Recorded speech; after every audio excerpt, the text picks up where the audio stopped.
Break के बाद एक बार फिर आपका बहुत स्वागत है। नमस्कार, मैं सोनाली और आप देख रहे हैं केकेडी न्यूज। रुक करते हैं इस वक्त की बड़ी खबरों पर।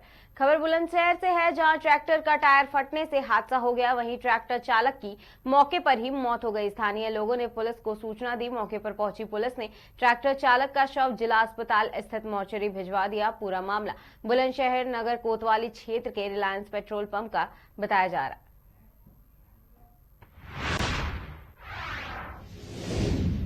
खबर मध्य प्रदेश के सतना से है, जहां मोतीलाल द्विवेदी और सिया दुलारी द्विवेदी द्वारा अमृतमय भागवत महापुराण आयोजित किया गया है। इस अमृतमय भागवत महापुराण कथा में श्री कृष्ण जन्मोत्सव को बड़े धूमधाम से मनाया गया है, जिसमें सभी शहरवासी कृष्ण की भक्ति में झूमते हुए दिखाई दिए।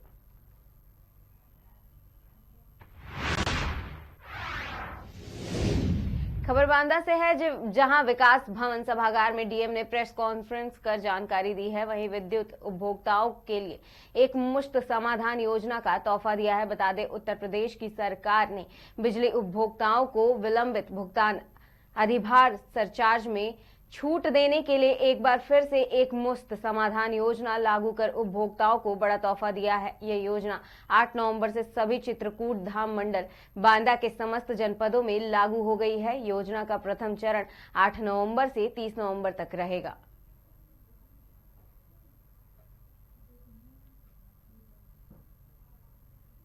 बिजली विभाग उत्तर प्रदेश शासन द्वारा एक मुश्त समाधान योजना यानी कि वन टाइम सेटलमेंट स्कीम पर सभी मीडिया के पत्रकार बंधुओं से प्रेस वार्ता की गई। ये एक ऐसी योजना है जिसमें जितना जल्दी कोई आएगा उतना ज़्यादा लाभ वो पाएगा।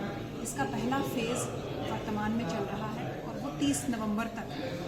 तो पहले फेज़ में जो लोग आएंगे उनको ज़्यादा से ज़्यादा छूट मिलेगी, ब्याज पे भी और चोरी के केसेस में भी। जो चोरी के केसेस लोगों पे पंजीकृत किए गए हैं वो भी इस योजना के तहत लाभान्वित हो सकते हैं, उनके मुकदमे समाप्त किए जा सकते हैं। जिन लोगों के केसेस अन्य न्यायालयों में, अन्य फोरम में चल रहे हैं, वो लोग भी इस योजना का लाभ पा सकते हैं।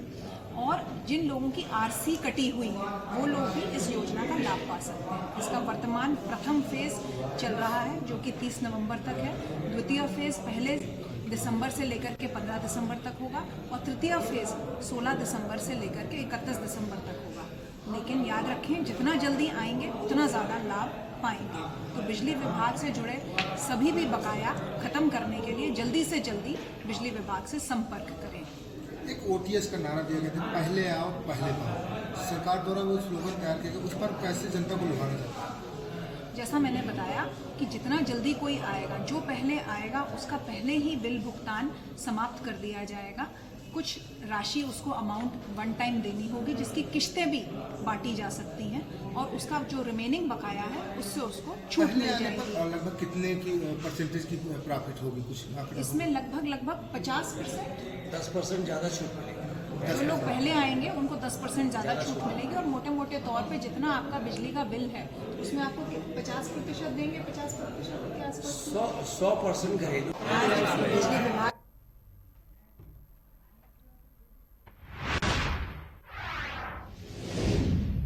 खबर लखनऊ से है, जहां मुस्लिम धर्मगुरु मौलाना खालिद रशीद फिरंगी महली का बयान सामने आया है। राष्ट्रीय शैक्षिक अनुसंधान और प्रशिक्षण परिषद में रामायण और रामचरितमानस पढ़ाए जाने को लेकर पहल की जा रही है। मुस्लिम धर्मगुरु मौलाना खालिद रशीद फिरंगी महली ने कहा, सभी धर्म की किताबें पढ़ाई जानी चाहिए। बच्चों की चॉइस पर किताबों का पढ़ाना चाहिए, किसी एक को प्रमोट नहीं किया जाना चाहिए।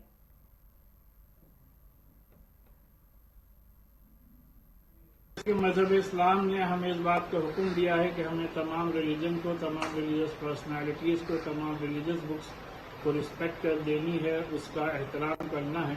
लिहाजा इस नुक़्ते नज़र से जो कुछ भी एनसीईआरटी में सिलेबस में रामायण और महाभारत को इंक्लूड करने की बात कही गई है, इसमें किसी को कोई एतराज़ नहीं होना चाहिए।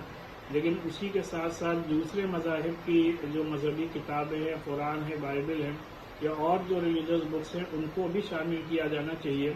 और ये ऑप्शनल होना चाहिए कि बच्चे किस किताब को या तमाम किताबों को पढ़ना चाहें या उनके अपने चॉइस पर छोड़ना चाहिए।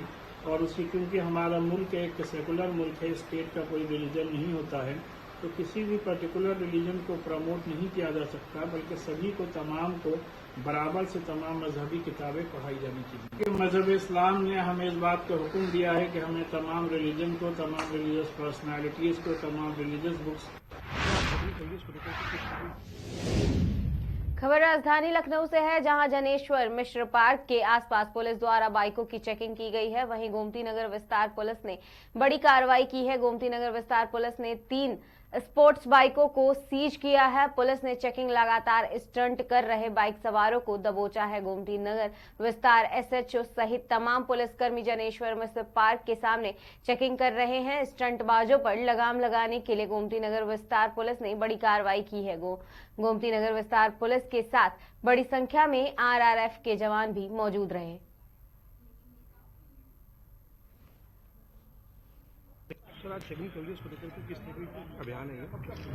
देखिए, यहाँ पर हम लोगों को शिकायतें मिली थी कि यहाँ पे हाई स्पीड में नई उम्र के लड़के तेज़ गाड़ियाँ चलाते हैं और जो विदाउट सिक्योरिटी गियर चलाते हैं।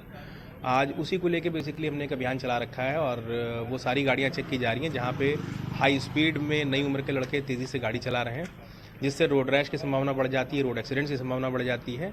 तो उसी को प्रिवेंट करने के लिए एक अभियान चल रहा है। तो लगभग कितनी गाड़ियों को सीज किया गया, कितनी गाड़ियों की कार्रवाई हुई है सर? लगभग 15 गाड़ियां हम सीज कर चुके हैं। उसके अलावा 50 के करीब गाड़ियों का चालान हो चुका है और जो ऐसे लोग हैं जिनको हमें लग रहा है कि वार्निंग देने की आवश्यकता है, उनको हम वार्निंग दे रहे हैं।